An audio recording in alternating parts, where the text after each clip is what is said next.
So now we're going to do a layer mask, which is another type of selection tool. So if we go down to the bottom left corner of the screen, it's a little rectangle, and it will have 50% for opacity. We want to change that to 100%.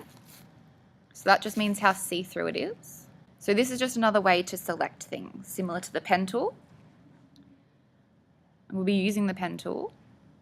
So this little arrow will change whether you're drawing or taking away, so erasing or adding. So Control+ to zoom in, and we want to click spacebar, hold down spacebar and drag with our mouse clicker. So we're going to try and take this font out and make it white. So this is the bit section that we did before with the pen tool. We're going to have another go at that. So this is just a quicker way to select things. So you just click on the pen tool and make your lines again. So exactly the same as what we did before. Go around the outline of our M.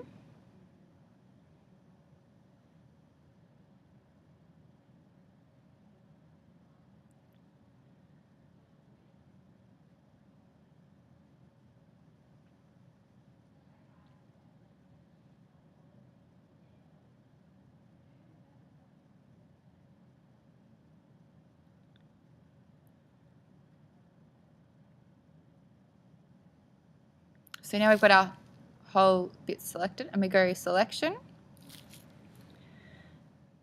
and OK. And then we just want to press delete. And I know it's red, but that basically means what's red won't be selected. So what's going to happen, as you'll see a bit later on, we're going to keep going, and then once we take off the layer mask button that we clicked at the start,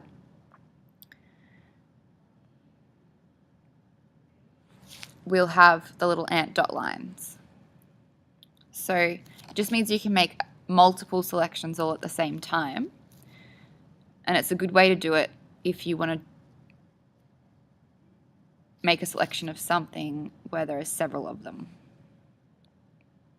So I'll just do the first two letters. We'll go around our O. Sometimes the curve on the pen tool can be a bit difficult, and it just takes a bit of practice and trial and error to try and change that. So sometimes what I do is I'll click off the pen tool onto the selection tool or the move tool, and then go back onto the pen tool,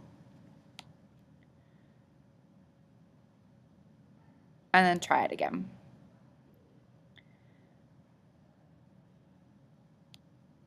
And then sometimes it doesn't work. So you've just got to try and figure out, play around with it, and just keep using your little history section if you want to undo it, or you can press Control Z to undo.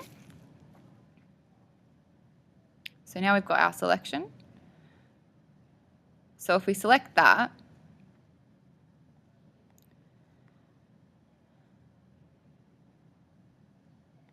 and then delete it, it's not going to be the right spot. So what we need to do is we need to make it, keep it on a closed path.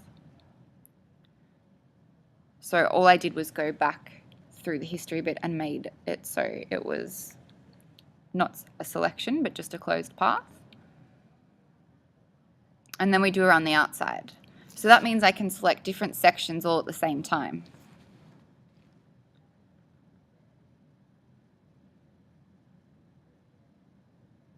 So the reason that this is different from the other pen tool is that once you make a selection without being in a layer mask, you can only make one.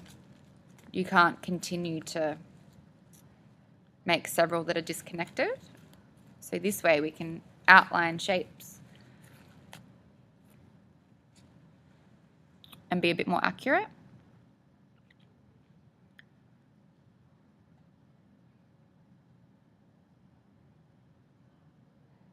So you've just got to try and get the curves as right as you can. And another thing that we'll be doing in the next video is trying to perfect how we select tools. So we'll look at that a bit later.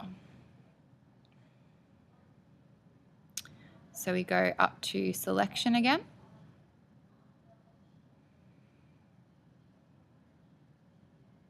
and we just press delete. So now that we've got 2, if we zoom out and unclick our layer mask,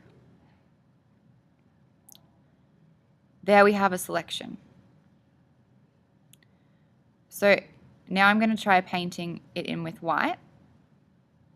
So I've just got to change my color. So if you just double click on the color section, you can change it to white. Pure white will be F.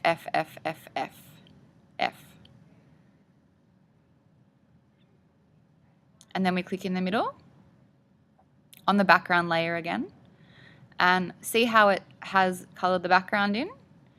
What this means is that we need to go select and inverse, because what it actually did then was it selected everything outside of the M and the O, and we need to just select the M and the O. So now we've got a nice white M and O. Very simple. So we just zoom out again to see the full image.